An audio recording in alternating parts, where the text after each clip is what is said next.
Ya, halo, selamat malam kepada para cuan troopers dan para investor dan trader saham di Indonesia. Selamat malam, apa kabarnya? Mudah-mudahan luar biasa. Dan kembali lagi bersama saya, Pirja dari Suko Sekuritas, di mana malam hari ini kita akan ada namanya Trader Talks atau T-Talk Special di tahun 2025, tahun ular kayu. Di mana pada hari ini kita akan kedatangan salah satu bintang tamu yang luar biasa, yaitu Andri Hakim. Yang mana seharusnya beliau ini hadir pada Jumat lalu, tapi karena ada satu dan lain hal, beliau berhalangan hadir. Tetapi hari ini mudah-mudahan Bro Andi bisa join, karena tentu saja teman-teman Suko Sekuritas sudah mengingatkan beliau ya untuk hadir pada hari ini. Dan sebelumnya, tetapi saya akan sampaikan terlebih dahulu sambil nunggu Bro Andi, kaitannya mengenai IHSG 2 hari belakangan ini. 2 hari ini IHSG berada di zona positif, di mana pada hari ini IHSG menguat 0,39% di angka 7.107,519 dengan turnover yang luar biasa ya 2 hari ini, mencapai lebih dari 10 triliun setelah sebelumnya di bawah 10 triliun. Hari ini mencetak rekor year to date, di mana trading value di angka 13,494 triliun rupiah. Dan asing hari ini masih melakukan aktivitas net foreign buy di angka 466,33 miliar rupiah. Mengapa IHSG ini bisa mengalami kekuatan cukup signifikan 2 hari ini? Ini diutamakan adanya keputusan di luar ekspektasi atau di luar konsensus pasar kaitannya mengenai kebijaksanaan BI mengenai cut rate dari 6 ke 5,75%. Sehingga tentu saja hal ini bisa mengakibatkan sektor perbankan dan properti menjadi lebih menggeliat ketika suku bunga diturunkan, karena diproyeksikan kredit ekspansi akan lebih besar lagi ketika suku bunga diturunkan. Appetite masyarakat tidak lagi ke saving, tapi mulai beralih perlahan ke arah investasi, kemudian lending maupun untuk spending. Kemudian yang perlu kita perhatikan lagi adalah kaitannya mengenai rupiah ya. Rupiah walaupun begitu masih cukup tertekan di kisaran area 16.300 per 1 dolar Amerika Serikat, yang mana ini masih menunjukkan adanya pelemahan. Ini yang perlu kita perhatikan. Jadi jangan cuma lihat rate-nya, tapi kita lihat rupiahnya. Dan semoga ini kedepannya kita lihat bagaimana kebijakan fiskal dan moneter dari pemerintah Indonesia untuk mengatasi hal ini. Karena di depan kita ada beberapa tantangan yang perlu kita perhatikan, adalah kaitannya mengenai yang pertama, pelantikan Donald Trump di tanggal 20 Januari 2025 nanti. Yang mana Donald Trump ini seperti kita ketahui dia tidak pro terhadap perang fisik, tapi perang secara ekonomi. Di tahun 2017 ketika masa kepemimpinan beliau ini sangat gencar sekali melakukan aktivitas trade war, perang tarif terhadap China. Tetapi saat ini China telah membentuk aliansi bisnis bersama dengan BRICS atau Brazil, Rusia, India, China, dan South Africa, dan Indonesia ternyata bergabung di dalamnya. Akankah Indonesia ikut terdampak dengan joinnya Indonesia ke BRICS setelah Trump terpilih nanti? Tentu saja ini yang perlu kita perhatikan nantinya juga. Dan di tahun 2025 ini, di tahun ular kayu ya, ada beberapa sektor yang secara Chinese astrologi ini cukup menarik untuk kita perhatikan sambil menunggu Bu Andri. Beberapa sektor yang perlu kita perhatikan kali ini, kita bisa perhatikan dari sektor yang pertama. Saya sebutkan renewable. Kemarin kita discuss sama brand, dan itu menjadi salah satu sektor yang menarik. That's why di channel pribadi aku, yakni di @bernardwijaya17, teman-teman bisa join. Aku rekomend juga saham Adro untuk mid to long term, lebih dari sebulan. Dan juga di posisi Suko Sekuritas, karena saya percaya sektor renewable ini akan bersinar di tahun ular kayu. Dan sektor lainnya berdasarkan pace yang perlu diperhatikan, dan nanti saya akan update di grup saya di @bernardwijaya17 di channel Saham Pagi. Ada oil and gas, that's why Raja Ratu ini terus menyeruak. Kemudian transportasi dan logistik, sektor elektronik, sektor media digital, sektor IT, sektor properti, consumer good, dan farmasi. Sedangkan sektor atau bisnis yang kurang favorable atau kurang bagus saat ini adalah bisnis kecantikan dengan berhubungan dengan wanita, termasuk barang merah, itu kurang favorable di tahun ini. Dan yang perlu diwaspadai adalah kaitannya mengenai air-air yang kaitan dengan laut, seperti perikanan dan pelayaran. Detailnya gimana? Aku ntar bakal undang juga di pembicara selanjutnya kaitannya mengenai pace di tahun ini.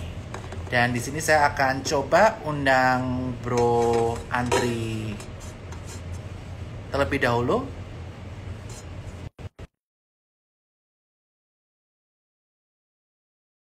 Aku dulu sambil nunggu Bro Andi ya.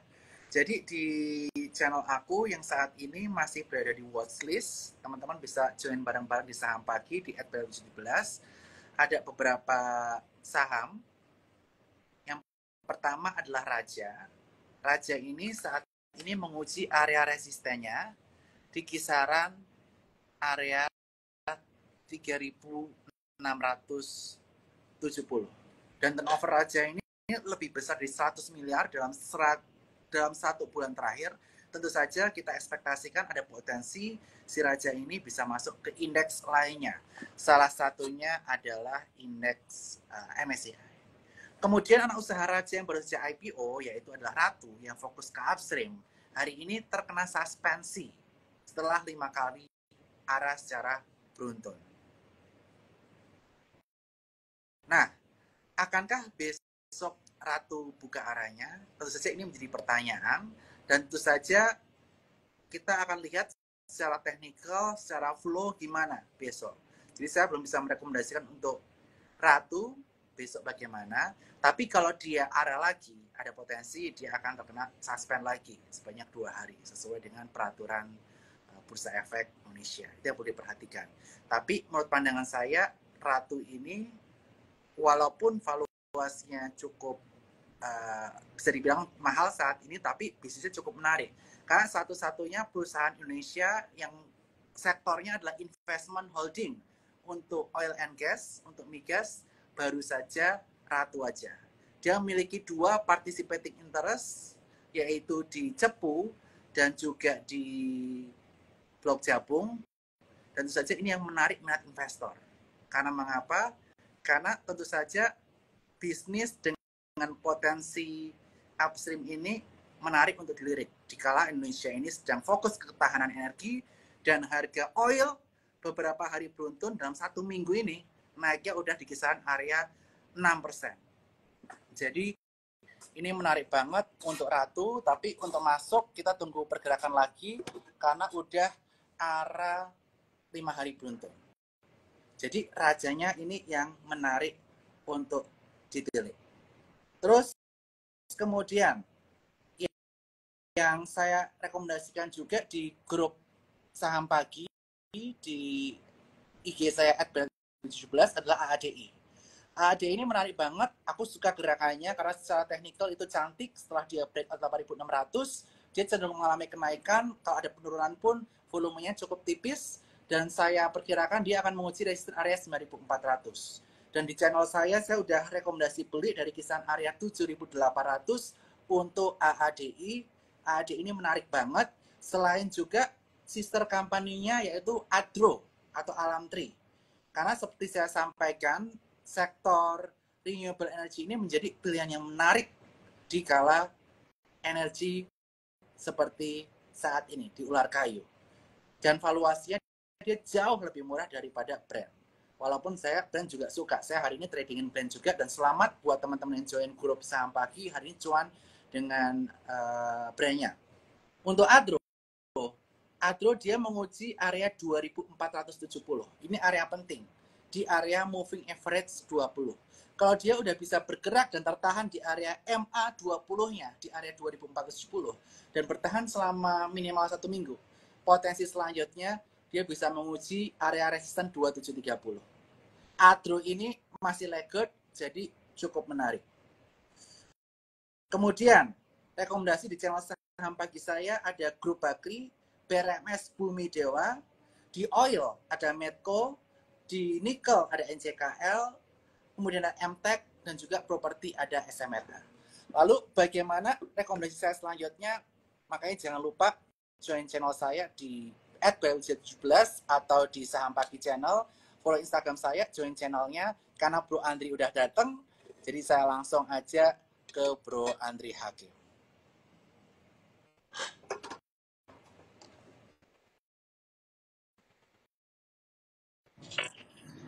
Halo bro, Bro sorry nih Andri agak Hakim gelap. lagi di mana nih? Gue lagi di jalan sih, tapi nggak apa-apa bro. Oke, kita Bisa, aman, ngobrol aman, santai aman. aja ya. Sorry nih kemarin yang itu gue jujur ketiduran bro. Yang Ya, minggu nggak masalah. lalu. Jadi yang sekarang ayo lanjut bro, bisa. Oke, nah Oke. sebelum kita masuk ke sektor, karena kita tentu saja udah tahu ya saham favorit Bro Andri Hakim, saya pengen tahu nih pandangan Bro Andri Hakim mengenai kondisi makro terlebih dahulu. Dimana Makro ya. kemarin ini Indonesia katret secara Betul. mendadak. Kita Betul. kaget semua, nggak ada yang expect, makanya bank naik, properti naik, cut dari 6% ke 5,75. Betul. Plus, Betul. tanggal 20 nanti Trump akan dilantik, yang mana dia ini sangat suka perang tarif, bukan perang beneran. Iya. Which is sebelumnya korbannya China, nextnya berpotensi BRICS, yang mana Indonesia di dalamnya. Mantap. Kira-kira pandangan Bro Andri Hakim gimana mengenai makroekonomi terlebih dahulu? Kalau suku bunga diturunin justru bagus ya kalau di bursa saham ya, Bro Bernard ya. Kan orang-orang bunganya jadi kecil, orang-orang jadi taruh di instrumen yang lebih beresiko. Jadi kalau makronya sih, kalau di lokal sih oke ya, bagus ya. Betul. Makanya 2 hari ini kan juga bursa saham kita bullish ya, lumayan bagus lah. Bank-bank juga rebound semua gitu ya. Nah kalau Donald Trump ini 50-50 ya, kadang kalau dia lagi kurang, lagi insap gitu bro ya, mungkin bagus. Kadang kalau lagi gila, lagi jelek gitu ya, tergantung ya. Tergantung ya. Jadi Betul. walaupun begitu, ya kita harus enjoy the ride aja ya bro ya. Dan Betul. memang ketika kondisi market seperti ini, sangat banyak uncertainty yang timbul, market cenderung bergerak sideways. Dan Bro Andri ini merupakan salah satu rising dragon yang muncul di kala market lagi nggak enak. Nah, di sini kita pengen kulik bareng-bareng, apa sih strategi Bro Andri ketika market nggak enak seperti ini, sideways nggak jelas, dikit-dikit kena SL, dikit-dikit trailing stop, strategi yang cocok untuk trading di market seperti ini menurut Bro Andri seperti apa? Silakan. Kalau gua sih fokusnya sebenarnya tetap di ini ya bro ya, di orang sih ya. Oke. Invest gua nomor 1 itu di orang ya. Yang penting ownernya bagus, ownernya kredibel. Contohnya sebenarnya kemarin ini gue nggak sengaja bro, gue ketemu Wilson Cuaca ya, dia yang punya East Venture ya. Iya, wow. East Ventures ya. Dia mau IPO mungkin dia udah kan? Iya, dia triliuner juga kan, dia triliuner. Terus gue ngobrol nih sama dia ya. Nah, dia juga ngomong, dia bilang I don't invest in business, dia bilang I invest in people gitu loh. Nah, terus gue bilang wah ini setuju banget. Gue di bursa saham juga sama nih, gue investnya tuh di orang, bukan invest di perusahaan. Oke. Gue tetap ya, orang sih nomor 1 sih. Seperti itu. Jadi strategi investasi Bro Andri Hakim adalah nggak melulu melihat mengenai laporan keuangan ataupun teknikal ya bro ya, tapi paling terlalu orang. Betul, betul. Terus sama bisa melihat value sih bro, menurut gua. Value, yes. Value. Yes. Jadi kita harus bisa menilai perusahaan ini tuh value wajarnya tuh di harga berapa gitu loh. Oke. Nah, mungkin kita kulik satu persatu dulu ya bro, mengenai invest in people and value dari perusahaan itu sendiri. Kita ke orang ya. Boleh. Apa sih yang Bro Andri lihat ketika investasi suatu saham, orangnya yang harus bagaimana? Orangnya, rekam jejaknya bagus ya bro ya, nomor 1 jujur gitu ya. Terus kita harus lihat juga rekam jejak dia di bursa saham gitu ya. Ada yang ownernya sebenarnya bisnisnya jago, tapi rekam jejaknya ini suka jualan terus di market. Nah jadinya sahamnya nggak bagus gitu ya. Jadi kita sama juga ya, kita kan sebagai investor itu ada yang tipenya trader, ada yang tipenya investor gitu ya bro ya. Nah sebenarnya owner emiten itu juga sama, ada yang tipenya trader, ada yang tipenya investor. Nah kalau gue prefer cari owner ini yang tipenya investor, yang dia jangka panjang. Jadi sahamnya itu bagus gitu bro, bergeraknya jangka panjang gitu. Jadi Oke, dia ada jadi goal jangka panjang, ada corporate action, ada bagi dividen. Pokoknya gue lihat owner yang mainnya jangka panjang, nggak lihat owner yang cuman trading jualan ke retail sesaat gitu, bro. oke. Jadi di sini Bro ini menunjukkan bahwa yang kita lihat tuh orangnya atau owner dari perusahaan tersebut, dia memiliki rekam jejak yang baik untuk membangun bisnis. Betul, Tetapi betul, selain membangun bisnis juga dia memiliki rekam jejak yang bagus dalam hal sahamnya juga di-maintain dengan baik, istilahnya seperti itu ya Bro betul, ya, betul, bahasanya betul. ya. Karena ada orang jago bisnis tapi dia nggak jago saham, bro. Ya, Gitu. Jadi kalau bisa sih bagusnya dua-duanya. benar. Jago bisnis juga, tapi sahamnya juga dia jago, visinya long term. Nah itu mantep, bro. Seperti itu. Oke. Lalu sisanya selanjutnya kita harus bisa menilai perusahaan ini kira-kira wajar itu di market cap berapa. Seperti itu, bro. Oke, nah mungkin bisa di-spill sedikit nih. Kan Bu Andri kan juga ada kelas nih. Jadi teman-teman semua nanti yang pengen tahu detail mengenai unlock the value of the company, nanti join kelasnya Bro Andri Hakim Boleh, ya. boleh. Dan mudah-mudahan next time Sukor bisa bantu support juga di Betul, kelasnya Bu Andri Hakim. betul. Nanti ajak juga. Nah, mungkin kasih sedikit spill-spillnya nih. Gimana Bro ini unlock the value of the company dari people ya tadi. Kalau gua fokusnya sebenarnya yang utama ya, yang gua main itu saham-saham merger and acquisition sih, bro, sebenarnya. Oke, Jadi yang ada corporate action ya. ya ada corporate action. Jadi kenapa gain gue itu paling tinggi gitu ya, mungkin se-Indonesia gitu. Karena itu gue carinya tuh saham-saham yang merger acquisition. Karena saham-saham merger acquisition itu biasa saham yang udah jelek, perusahaan yang udah jelek, lalu dia diakuisisi sama owner yang baru, owner yang gede, yang kompeten, itu dia dari jelek, jadi dari sampah dia jadi emas, bro. Oke. Gitu. Kayak contohnya di Pani gitu ya, dia kan tadinya perusahaan kaleng, lalu diakuisisi jadi Pantai Indah Kapuk, tadinya asetnya cuma ratusan miliar, berubah jadi Pantai Indah Kapuk yang mungkin lahannya sekarang ada 6.000, 10.000 hektar, bahkan katanya ekspansi ke 35.000, nah 35.000, nah itu otomatis kan value-nya tuh ke unlock, bro. Dari cuma ratusan miliar ke ratusan triliun gitu. Nah, di situ gue untung banyak. Yes. Gue cari yang seperti itu, bro. Makanya Bro Andri ini jadi the rising dragon in 2025. Enggak. Di tahun dragon, kemarin kan tahun dragon tahun lalu. Jadi Iya. dragon beneran nih. Betul. Puji Tuhan. Sekarang menuju tahun ular ya, buntutnya naga, bro. Buntutnya naga. Dan tentu saja di tahun ular, tadi saya udah spill dikit, bro. Saya juga ada sedikit konsultasi dengan beberapa ahli pajak ya, Pak. Bahwa di tahun depan ini ada beberapa sektor yang menarik untuk kita perhatikan. Yang tadi saya sampaikan kaitan renewable, kemudian oil and gas, kemudian properti juga disebut, dan berbagai sektor lain lah. Nanti kita akan spill di IG Live bersama konsultan pajak tersebut. Nah, kalau Bro Andri sendiri di tahun ular kayu, tahun 2025 nanti, udah ada target belum sih sasaran kira-kira perusahaan mana yang bakal jadi the next Pani atau the next Arto? Waktu Bro juga cuan Arto, cuan Pani, ada nggak next ya? Ada, kalau dibilang ada sih ada ya, bro ya. Gue juga udah masuk di sana. Cuman kalau ngomong di sini nanti rame, bro. Nanti naik sahamnya. Oh, gitu. Jadi Ada sih, ada sih. Masih proses akumulasi dulu ya. Betul. Jadi masih belum full ya truknya. Belum full. Karena masih bisa naik jauh nih, gitu. Ya udah, kita nggak bahas yang itu deh. Iya, cuman kayak contohnya kayak Pani, CBDK itu juga masih oke, sebenarnya masih bagus. Karena kalau kayak CBDK itu CBDK di harga 4.000 kemarin pas IPO ya. Itu sebenarnya sama seperti Pani di harga 3.000, Bro Bernard. Oke. Gitu. Jadi kalau misalnya sekarang Pani di harga 16.000, 15.000 ya harusnya CBDK juga bisa mendekati harga itu, harusnya ya. Tapi ya balik lagi tergantung market ya. Jadi bukan tergantung saya gitu ya, bro. Tergantung market juga. Kalau marketnya semua lagi bagus, semua orang pada beli, fund juga beli, ya pasti dia bisa menyentuh harga itu. Nah, bisa atau enggaknya tergantung market sih.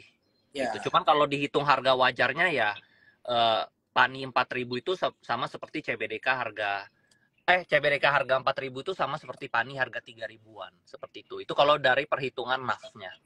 Oke, iya. Tapi tadi teman-teman juga dikejutkan ya para investor. Sama, CBDK bro. Arah, terus habis itu turun ke zona negatif lebih dari 10%, habis itu dibawa arah lagi. Betul, gue juga kaget, bro. Sampai lupa makan siang, makanya gue baru makan malam nih hari ini. Shock bro, shock Oh, sama. Jadi bukan teman-teman di sini doang yang kaget, gue juga kaget bro sama. ya, ya. Tapi bro ini Tuh. masih yakin bahwa unlock value-nya dari sisi NAV jika disamakan dengan Pani, ini masih di kisaran belasan ribu juga ya bro ya. Jadi masih Betul, memiliki betul, upside yang betul, cukup menarik untuk JPDK dan juga betul, Pani. betul. Nah, kalau kaitannya mengenai saham lain nih, yang bro sempat rekomendasi di sosial media atau di event-event sebelumnya. Mm. Kalau Pani sama JPDK udah sering banget. Tapi yang saya surprise, Bro Aldi ini juga komen mengenai Raja dan Ratu. What happened nih between Raja dan Ratu sehingga Bro Andri tertarik untuk ada di dalamnya? Sebenarnya Ratu memang tertarik itu, kalau saya tertarik karena di situ kan ownernya bagus ya. Jadi ownernya kompeten. Lalu pertama yang saya lihat tuh ini barangnya kering bro. Ya, Jadi sebenarnya di saham itu kalau misalnya orang mau tahu ya saham ini bisa naik atau enggak itu bukan masalah, bukan cuman soal sahamnya itu bagus atau enggak, tapi perusahaan ini kering enggak supply-nya ya, gitu ya, loh. Kalau ya. supply-nya kering, demand-nya besar, saham itu pasti naik gitu loh. Bahkan perusahaan mahal pun kalau misalnya supply-nya kering, demand-nya besar pasti dia naik juga gitu. Nah, kalau saya lihat yang di Ratu ini supply-nya kering banget ya. Ya, Jadinya betul. eh, orang hype mau beli barang yang ada ya otomatis naik gitu loh. Jadi memang sebenarnya di saham itu sama berbisnis itu sebenarnya kalau gue lihatnya tuh sama bro, supply and demand aja gitu loh. Oke, Nah, ini ilmu yang didapat dari Bu Andi nih. Jadi betul, kaitannya semua mengenai supply and demand. betul. Jadi Semakin sedikit barang yang ada di saham tersebut, semakin kering. Artinya itu yes, semakin gampang naik, begitu bro? yes, betul. Jadi gue tuh bener-bener nggak, gue selama ini untung banyak di saham ya bro. Gue nggak pernah pakai technical sama sekali bro. Oke. Sekalipun gue nggak pernah pakai technical. Gue cuman lihat owner, bisnis sama supply and demandnya itu aja. That's it, gitu. Aku sekarang udah mau tanya pertanyaan ketiga nih. Tadi kan udah tanya tentang orang, tanya unlock value gimana. Yang ketiga mengenai supply and demand. Yes. Parameter apa aja nih yang Bro Andri perhatikan ketika melihat suatu perusahaan itu supply-nya banyak atau enggak, kering atau enggak, supaya teman-teman audiens pada tahu. Silakan. Kalau saya lihat di ini di bagian masyarakatnya. Apalagi Oke. kalau misalnya kita pakai misalnya kita buka dari aplikasi RTI atau Stockbit gitu ya kan dia bisa lihat tuh aslinya masyarakatnya berapa. Nah, Oke. itu kita tahu contohnya misalnya di Pani gitu ya. Pani itu masyarakatnya ditulis di RTI itu misalnya 10% ya. Tapi kalau kita cek lebih dalam itu sebenarnya atau misalnya bisa buka juga IDX ya, website IDX, kita download data masyarakatnya, itu sebenarnya masyarakat yang ada di Pani itu cuma 3%, bro. Nah, Oke. jadi supply-nya, karena supply-nya kecil, ya pasti saham ini naik gitu loh. Jadi gampang naik. Jadi Oke. kalau barang-barang, saham-saham yang masyarakatnya itu udah 30%, 40%, atau ada yang 50%, itu menurut saya susah naik. Karena buat keringin barang butuh uang banyak sekali gitu, bro. Ya, ya, ya, ya. Setuju banget, Gitu. bro. Nah, di Jadi teman-teman Ratu jangan juga lupa ya, kering. kering, Kering. setuju.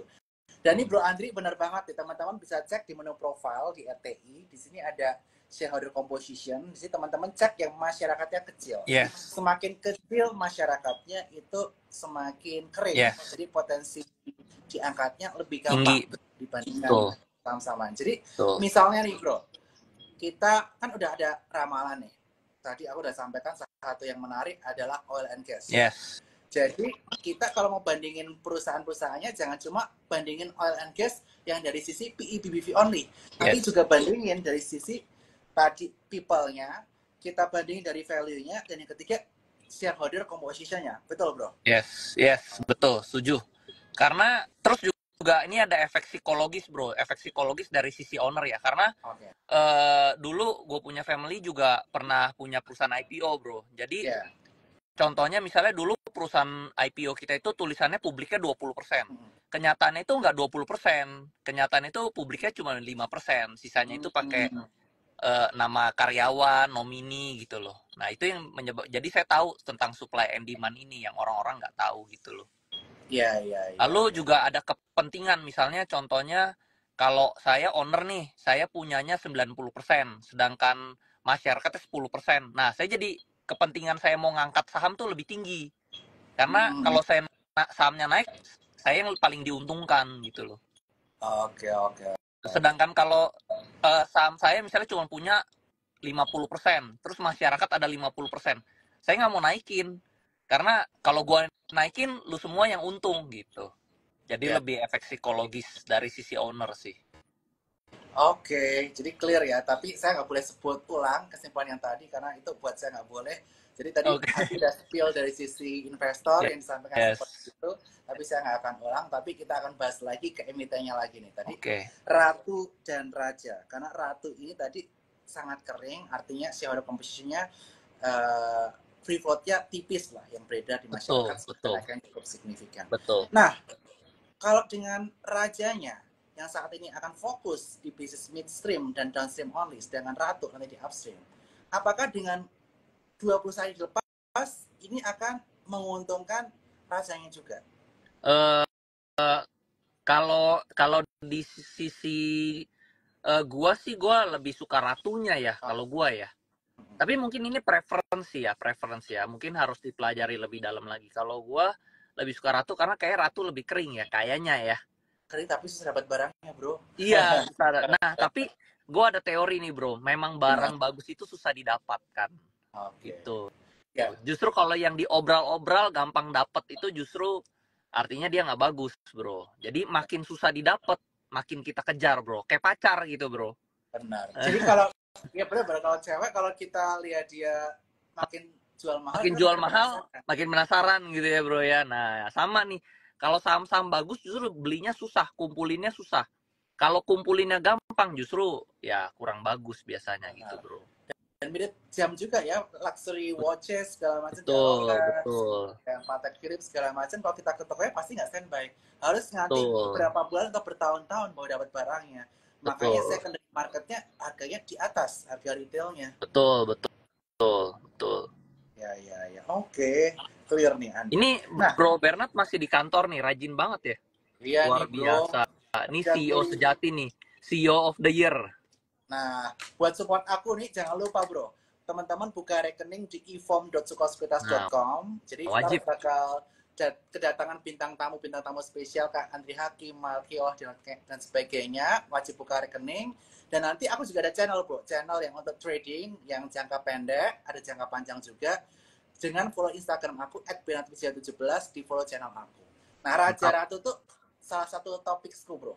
Tapi aku nggak boleh spill banyak-banyak, aku spillnya teknikal aja. Karena aku nggak boleh spill terlalu banyak. Oke, siap. Harus yang ada di KI yang boleh aku spill. Oke, yang spill saya aja ya bro ya. Yang ngomong biar Andri aja. Siap. Nah, di tahun 2025 ini, aku bacain ya dari Ramalan Pajak. Jadi aku kemarin juga baca si Andri nih. Kenapa Andri ini nggak mau sahamnya banyak-banyak diversifikasi? Karena aku pernah ngobrol sama si Andri. Karena otaknya tuh dragon.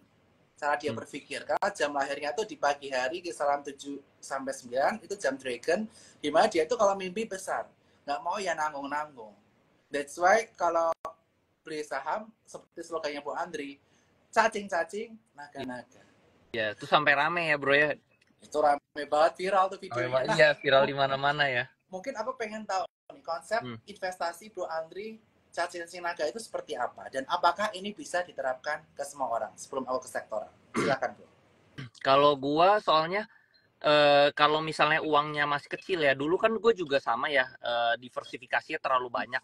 Itu akhirnya portfolionya nggak bertambah signifikan gitu loh. Jadi kalau misalnya uangnya masih dikit, gue merasa tuh kalau gue terkonsentrasi itu lebih portfolionya naiknya lebih signifikan gitu bro. Jadinya memang gue lebih terfokus lah seperti itu. Nah, titik balik Bro Andri Hakim ini di pasar modal di tahun berapa?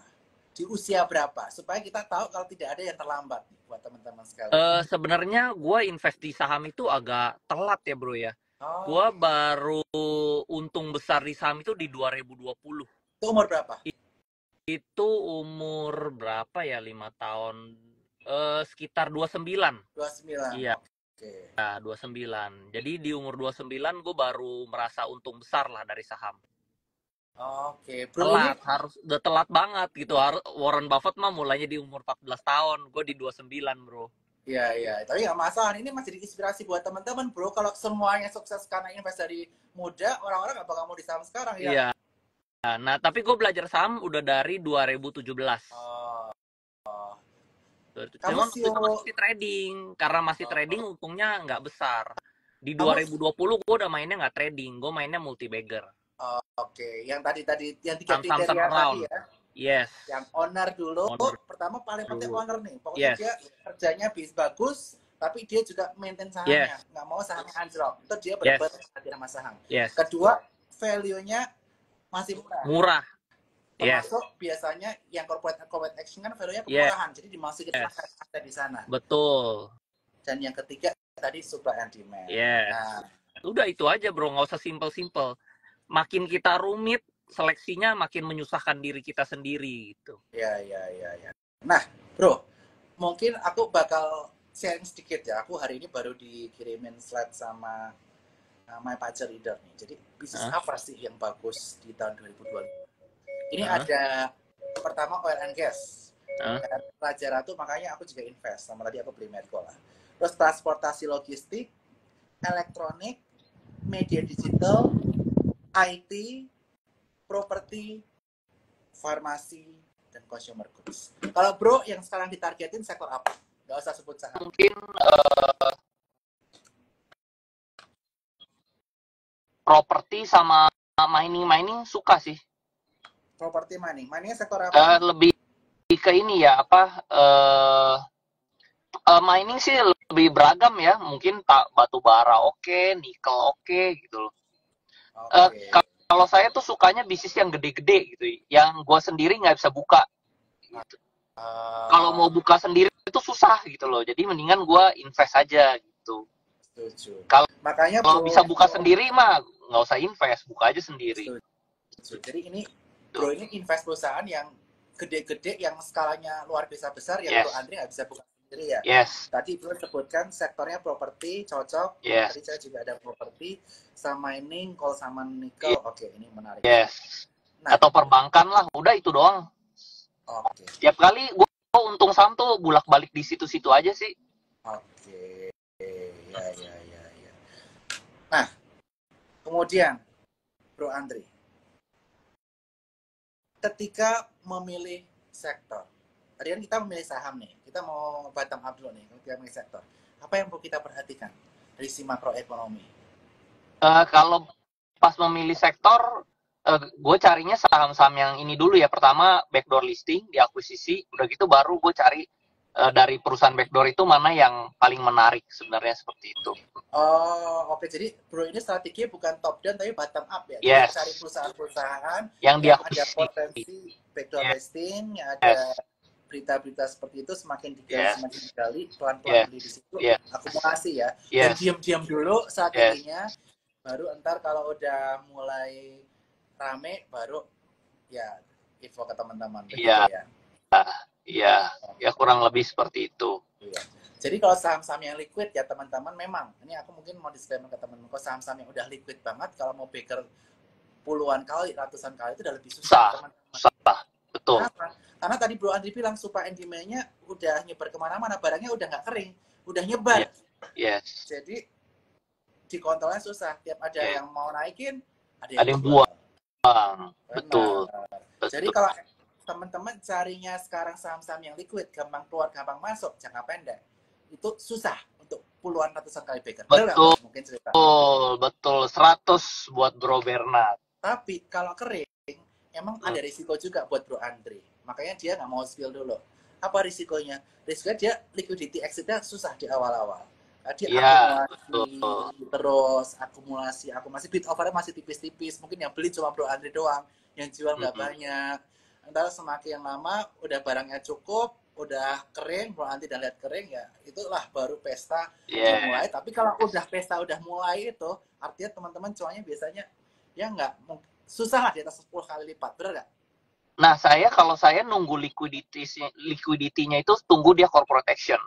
Karena setiap dia right issue, jumlah sahamnya kan bertambah. Otomatis saham yang tidak liquid, dia menjadi liquid. Jadi dulu saya beli PANI juga belum liquid. Begitu dia right issue 2 kali, sekarang PANI liquid banget. Mau Ya. keluar 100 miliar sehari juga gampang seperti itu. Benar. Tapi waktu Gitu. sahamnya udah liquid, kalau kita masuknya di liquid banget pakai 100 miliar ke atas sehari itu udah susah berkali-kali lipat kan, Bro? Iya, susah. Maksudnya modal yang diperlukan buat naikin lebih banyak jadinya. Benar. Seperti itu. Oke. Jadi ya semua ada risk and reward ya. Yes. Risikonya kalau ini kita masih ada potensi pedorisi tapi belum pasti kita udah masuk ya nyangkut.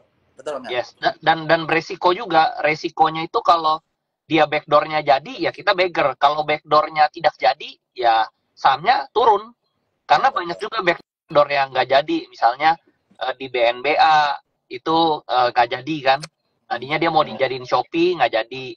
Lalu Shopee Bank ya, BNBA jadi Shopee Bank. Lalu misalnya di Karwe kemarin juga nggak jadi ya masukin asetnya, belum ada kejelasan. Akhirnya crash seperti itu. Jadi kalau mau main di saham ini kita harus cepat gitu loh. Kalau misalnya dia masih bagus kita pegang, kalau memang sudah tidak ada jelas kita udah harus buru-buru cut gitu.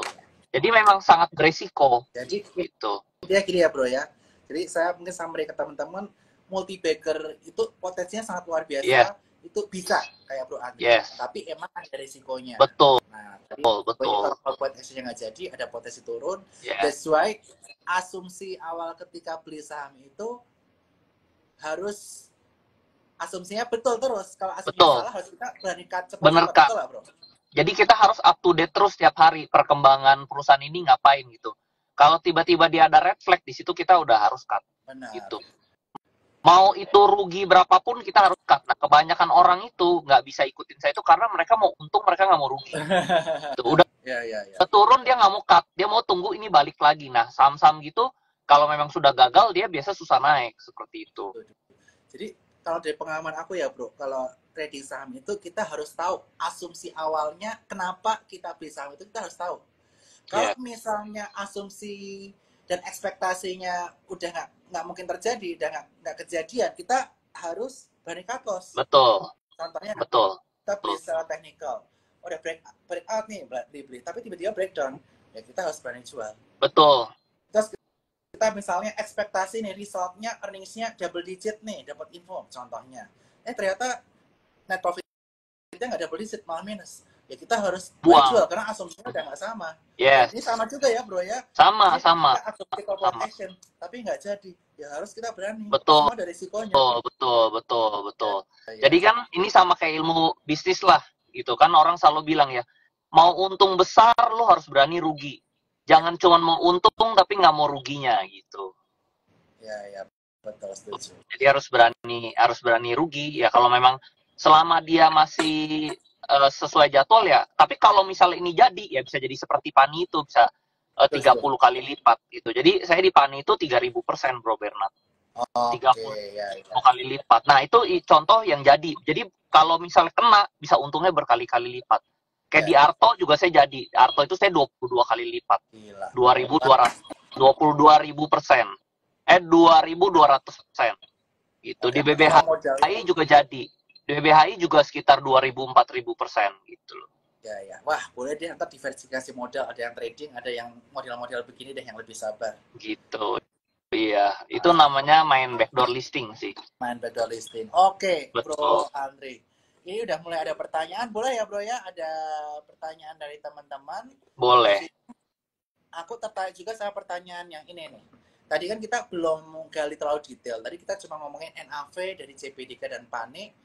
Kalau mau disamakan, kurang lebih harganya belasan ribu lah, mirip-mirip CP3 dan PANI. Tapi kita belum gali secara detail. Bagaimana Bro Andri ini menghitung value saham? Gimana nih Bro Andri? Kalau di ini setiap saham beda-beda ya. Setiap emiten itu case by case-nya beda-beda. Tapi hitung paling gampang itu dari asetnya sih. Aset yang dia bakal masuk itu kira-kira berapa gitu loh. Kayak contohnya Pak, kalau di PANI itu kan properti ya, paling gampang itu dia hitung asetnya, NAV biasanya, net asset value gitu. Jadi kita lihat, kita perkirakan misalnya lahan dia sekarang 2.000 nih, 2.000 hektar itu kalau dihitung dipotong misalnya 60% fasilitas umum, fasilitas pasos, fasum, itu sisanya kan 40%. Nah 40% dikali harga rata-rata properti di sana berapa? Misalnya 25 juta atau 35 juta. Nah, itu dapat tuh angkanya berapa ratus miliar seperti itu. Itu lalu kita lihat juga dia masih ada land bank yang nanti mau dimasukin berapa banyak gitu. Contohnya sekarang di PANI itu baru masuk 2.000 gitu. Sedangkan kenyataannya kan dia di atas 10.000 ya asetnya ya. Gitu. Jadi artinya dia masih ada room to grow gitu loh. Nah, selama dia masih ada room to grow, itu saya hold terus, bro. Gitu. Begitu dia udah nggak ada room to grow, ini udah puncaknya harganya udah mahal. Disitulah kita jual. Jadi kalau saya itu menilai saya di saham itu saya seperti jual beli perusahaan, Bro Bernard. Saya beli perusahaan ini saat masih jelek, begitu dia udah jadi, saya udah jadi bagus, udah paling pucuk, paling mahal, harganya udah mantep, disitulah saya jual. Nah, inilah investor bankers sejati. Aku suka quote kamu. Betul. Jadi, Bro ini mirip banyak orang sukses lainnya, karena kita pernah dengar cerita tentu dari Pak Haritano yang dia juga waktu dulu awal mulanya tuh dia beli perusahaan yang istilahnya kurang bagus secara good corporate governance, kemudian yang istilahnya waktu itu karena krisis kan jadi semua barang nggak bagus lah barang. Tapi dibenerin segala macam sampai udah mentok dijual lagi. Betul. Dragon tuh kayak gitu, dan Bro Andi juga menggunakan sama. Betul. Ala investment banker. Kita lihat saham itu bukan lihat 4 huruf yang naik turun, kita nggak tahu perusahaannya. Betul. Saya nggak lihat naik turunnya, nggak peduli. Yang penting ini masih ada room to grow, masih bisa naik, saya beli. Gitu. Saya lebih kayak venture capital. Saya beli perusahaan ini jelek, di manage orang yang bagus, sampai dia jadi bagus, udah saya jual nanti kalau dia udah bagusnya mantep. Gitu. Investment banker kan juga gitu, bro. Betul. Jadi perusahaan jelek yang tapi ada potensi jelek, tapi ada potensi ya, jangan jelek tapi nggak ada potensi, benar nggak? Betul. Ada potensinya dari mana? Jelek ada potensinya karena ada corporate action yang bisa mengubah bisnis perusahaan tersebut. Contohnya PANI tadi, dari perusahaan consumer goods, kaleng atau apa tadi, tiba-tiba jadi properti terbesar di Indonesia. Betul. Dan ingat ya, orangnya yang penting gitu. Betul. Contoh kayak Sukor kan ini salah satu perusahaan investasi saham bagus lah, salah satu top lah di Indonesia karena ada Bro Bernard di sini juga kan. Jadi orang tuh nomor 1. Orang itu paling penting gitu loh. Jadi jangan invest di perusahaan, selalu invest di orang yang terbaik. Kalau menurut saya seperti itu. Saya setuju, bro. Karena kenapa? Banyak orang itu yang nggak komit sama perusahaan. Kita jangan cari investor atau pemilik perusahaan yang di mindset-nya tuh mau exit, bro. Nah, setuju. Betul. Yang kalau dari misalnya kita berbisnis dari awal udah ngomongnya uang, nah itu kan udah red flag gitu loh. Jadi kita maunya yang uangnya di belakang gitu loh, kerja dulu seperti itu. Setuju. Jadi sebagai contoh ya, banyak nih perusahaan-perusahaan yang datang, tujuan IPO-nya apa? Dia tanya. Exit. Nah, itu apa? No. Betul. Karena jadi sebenarnya silakan Bro Bernard. Artinya kalau dia masuk berarti mau dia perusahaannya udah mentok, udah dikembangkan lagi. Betul. Iya. Betul. Gitu. Jadi sebenarnya tujuan IPO itu awalnya itu untuk mengembangkan usaha. Betul. Cuman disalahgunakan di zaman sekarang jadi buat exit seperti itu. Nah, jadi tugas saya investor harus bisa membedakan mana yang exit, mana yang buat dikembangkan. Bro, ini aku ada pertanyaan nih. Yes. Kan ini kan banyak saham IPO. Kemarin itu ada 8 barangan di awal tahun. Yes. Gimana cara memilih perusahaan IPO yang mau kita bid? Mana yang bagus, mana yang enggak? Silakan. Nomor 1, cari yang dia IPO-nya itu nggak di harga yang terlalu mahal. Jadi harganya itu masih wajar-wajar kayak tadi ya. Contohnya misal CBDK, dia tuh bisa aja IPO harga mahal gitu ya. Tapi dia lebih memilih IPO di harga 4.000. 4.000 tuh kayak harga PANI di harga 3.000. Padahal dia bisa tuh IPO seperti harga PANI di 15.000, tapi nggak dia IPO di harga itu. Jadi dia IPO-nya itu di harga bawah, lalu jadi masih ada room to grow gitu loh. Nah, kedua, masyarakatnya itu harus dikit gitu loh. Dua itu sih. Dua itu aja. Kalau IPO sih saya cuma lihat 2 itu ya. Jadi harus ada room to bro. Kalau misalnya IPO-nya udah harga mahal, mau lebih mahal berapa lagi gitu bro, kan udah susah ya, room to grow-nya udah tinggal dikit, jadi resikonya sangat tinggi seperti itu. Oke, intinya cari room to grow-nya ya. Oke. Yes.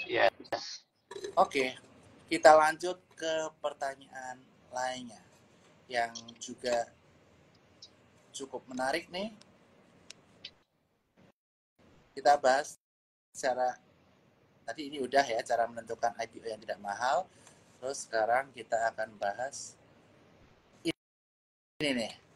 Mungkin kita boleh bahas saham. Tadi kita udah bahas strategi Bro Andri nih. Jadi kita udah dapat mindsetnya Bro Andri gimana milih saham supaya kita jadi rising dragon. Harus jangan potensi multi breaker.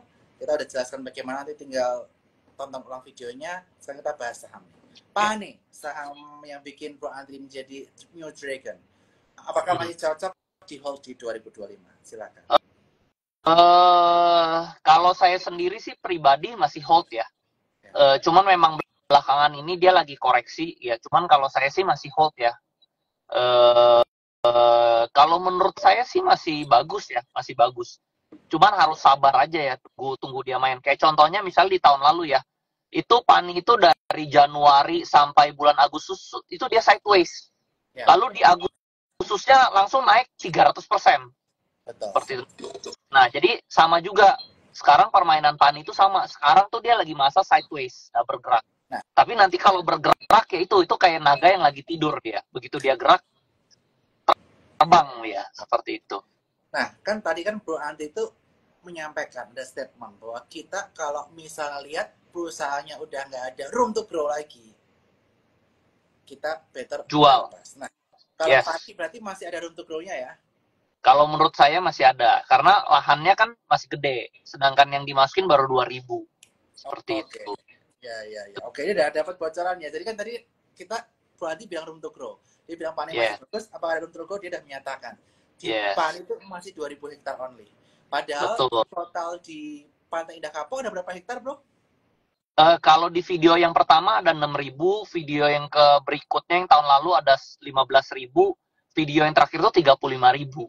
Jadi anggap 6.000 aja deh gitu kan. Itu kan udah double gitu, udah tiga kali lipat kalau 6.000. Oke. Wah, thank you bro, spill ya. Jadi di sini teman-teman jadi lebih confident mengenai PANI. Selanjutnya, bro, emang lu pernah rekomen PAC ya? Kok pengen nanya PAC? PAJK. Sebenarnya gua nggak pernah rekomen bro. Cuman ini mungkin orang-orang pada menebak-nebak gua ada masuk di sana. Itu. Ya. Itu. Berarti ini kita skip pertanyaan PAC. Iya. Terus selanjutnya kita bahas saham yang sempat tadi anjlok minus 10%, tapi tiba-tiba arah lagi. CBDK. Nah, itu kok tadi ada yang nanya ketik-ketik. Itu LG udah gue juga kaget bro sebenarnya. Iya. Dan tadi ada yang ngetik tuh di sini. Itu LG jual. Kenapa ya? Nah, saya kan juga nggak tahu. Saya kan juga nggak di sebelah. Tapi bagaimana pandangan bro tentang CBDK? Ada aktivitas taking profit kah atau apa? Kalau yang jual pagi-pagi itu ada sekitar 500.000 lot ya. Itu udah pasti emiten bro. Itu udah pasti emiten. 500.000 lot. Siapa bro retail yang punya barang 500.000 lot? Kan? Benar, make sense. Terus serentak gitu loh, langsung di 9.001 langsung kayak jarum gitu. Itu udah pasti emiten. Gitu. Jadi kalau misal yang disalahin tuh gua bro. Begitu misalnya CBDK turun, selalu di forum Stockbit yang tag gua. Ayo tuh Andri Hakim. Saya mana punya bro power buat turunin 500.000 lot bro. Benar. Jadi itu emiten ya, itu udah jelas ownernya lah, ownernya turunin. Lalu kalau kita lihat yang belinya tuh CC dan AK. CC dan AK itu juga sama ownernya juga bro. Jadi yang jualan di atas itu ownernya, yang tarik lagi ke atas juga ownernya gitu loh. Kalau menurut analisa saya ya bro ya. Jadi mungkin dia mau takut-takutin supaya apa? Retail keluar gitu yang punya barang di book building, barang-barang di mana-mana kan panik tuh tadi. Semua keluar, dia makan lagi di bawah. Dia Iya. tarik lagi ke atas gitu. Karena yang tarik itu CC dan AK. Biasa Anthony Salim itu suka pakai CC ya, Oh, oke oke. Dan seperti mungkin itu. saja untuk mencegah adanya Hmm, suspend juga kali ya. mungkin betul betul Hukuma atau suspend kan mungkin terjadi kalau arah beruntun 5 kali seperti yang betul kejadian di Naruto. betul betul betul betul. Bahkan tadi saya dengar ada yang cut loss sampai 40-an miliar saya dengar. Gila, pantes rame banget Itu. transaksi hari ini. Iya, Almost betul, betul, ya. betul. Jadi memang itu panik ya, bukan bukan teman-teman di situ yang panik, saya juga panik, saya juga kaget gitu loh. Kayak jarum suntik pagi-pagi gitu loh. Iya, Itu udah pasti owner emiten lah. Karena nggak mungkin ada yang punya barang 500.000 lot serentak ya. betul betul betul betul. Gitu. Nah, kemudian nih, Bro. Ini ada pertanyaan bagus mengenai grup Adaro yang juga baru IPO di mana Adaro men-spin off perusahaan yang kaitan mengenai coal, atau Alam Tri menjadi perusahaan terbarukan dan ADI menjadi Yes, perusahaan yang murni dari coal. Nah, yes. aku juga sempat lihat postingan Bro mengenai Adro dan ADI. Gimana pendapat Bro mengenai saham ini? Mungkin bisa di-spill, silakan. Kalau ada Adi emang kalau di AAD itu bagus buat kita main dividen ya, Bro ya. Oke, betul. Karena dia 90% itu pendapatan Alam Tri itu dari si Adaro ini. Tuh, jadi kalau mau main dividen itu pasti bagus masuk ADI gitu karena pasti dapat dividennya setiap tahun besar. Nah, kalau si Alam Tri-nya itu bakal bakal jadi perusahaan ini green gitu loh. Cuman yang saya dengar itu dia jadi hydro ya, jadi hydro plant. Itu sebenarnya modalnya sabar Iya, sih. Nah, iya, cuman balik lagi ya, kadang stamina holder dari para teman-teman di sini kan retail-retail di sini kan biasanya nggak sabar gitu loh. betul. Nah, kalau sabar sebenarnya pasti dia jadi Ya, gitu loh. ya, ya. Cuman yang saya dengar itu masih lama, masih 2028 atau 2030 gitu. Hydroplannya baru jadi.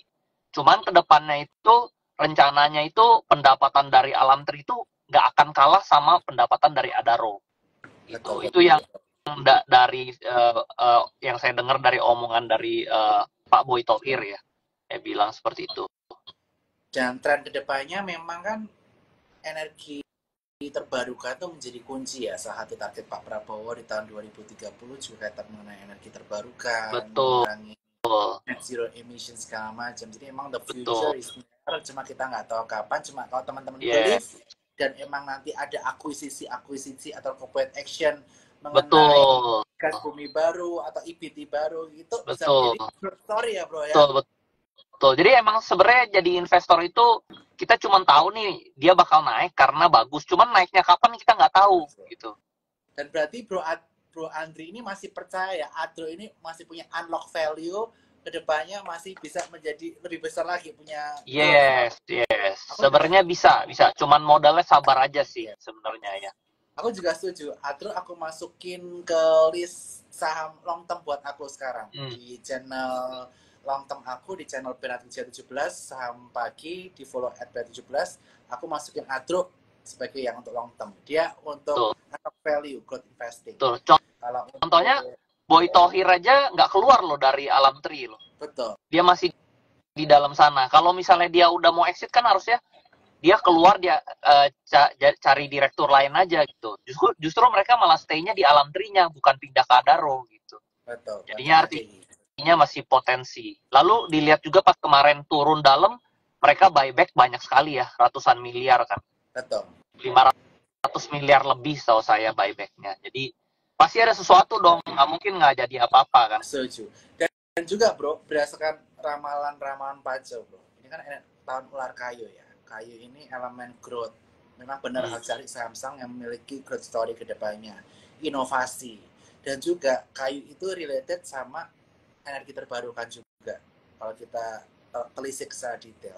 Jadi memang secara Chinese astrologi sektor EBT ini bisa menjadi pilihan yang menarik juga bro. Jadi kita gabungin Betul, antara betul, Feng Shui, saham, dan juga growth tadi. betul, People, betul, value, supply demand.